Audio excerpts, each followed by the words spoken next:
Breaking news Telugu రాష్ట్రాల్లో MLC ఎన్నికలకు schedule విడుదలైంది. తెలంగాణలో 2 ఉపాధ్యాయ 1 పట్టభద్రులు, ఏపీలో 2 పట్టభద్రుల 1 ఉపాధ్యాయ ఎమ్మెల్సీ నియోజకవర్గానికి స్కెడ్యూల్ను విడుదల చేశారు. ఫిబ్రవరి 3న వీటికి సంబంధించిన నోటిఫికేషన్ విడుదల చేయనున్నారు.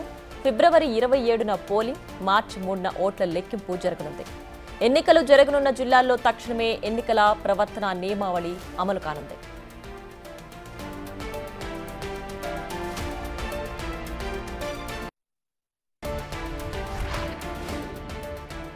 రైట్గా మరింత సమాచారాన్ని మా associate input editor Nagesh phone line అందించడానికి సిద్ధంగా ఉన్నారు. నగేష్, చెప్పండి, తెలుగు రాష్ట్రాల్లో ఎమ్మెల్సీ ఎన్నికలకు స్కెడ్యూల్ సంబంధించి డీటెయిల్స్ ఏంటి? తెలంగాణ, ఆంధ్రప్రదేశ్ లో ఎమ్మెల్సీ ఎన్నికలకు సంబంధించి కేంద్ర ఎన్నికల సంఘం షెడ్యూల్ విడుదల చేసింది. తెలంగాణలో 2 ఉపాధ్యాయ ఎన్నికలకు సంబంధించి, 1 పట్టభద్రుల ఎమ్మెల్సీకి సంబంధించి నియోజకవర్గానికి ఎన్నికల షెడ్యూల్ విడుదలైంది. ఏపీలో 2 పట్టభద్రులు, 1 ఉపాధ్యాయ ఎమ్మెల్సీకి సంబంధించి కూడా షెడ్యూల్ ని సెంట్రల్ ఎలక్షన్ కమిషన్ విడుదల చేసింది. ఫిబ్రవరి 3న వీటికి సంబంధించిన నోటిఫికేషన్ విడుదల చేయనున్నారు. ఫిబ్రవరి 27న పోలింగ్ జరగనుంది. మార్చి 3న ఓట్ల లెక్కింపు జరగనుంది. ఎన్నికలు జరగనున్న జిల్లాలో తక్షణమే ఎన్నికల ప్రవర్తన నియమాలు అమల్లోకి రానుందని చెప్పి కూడా ప్రెస్ నోట్ లో ఎలక్షన్ కమిషన్ ఆఫ్ ఇండియా పేర్కొంది.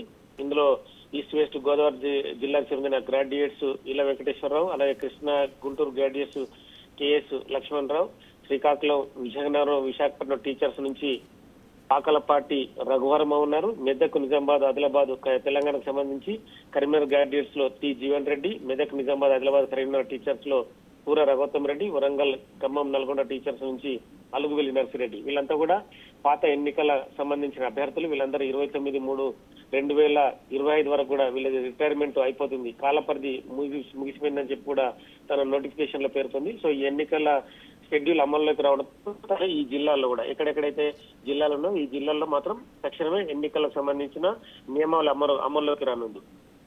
Right Nagesh, thanks for the updates.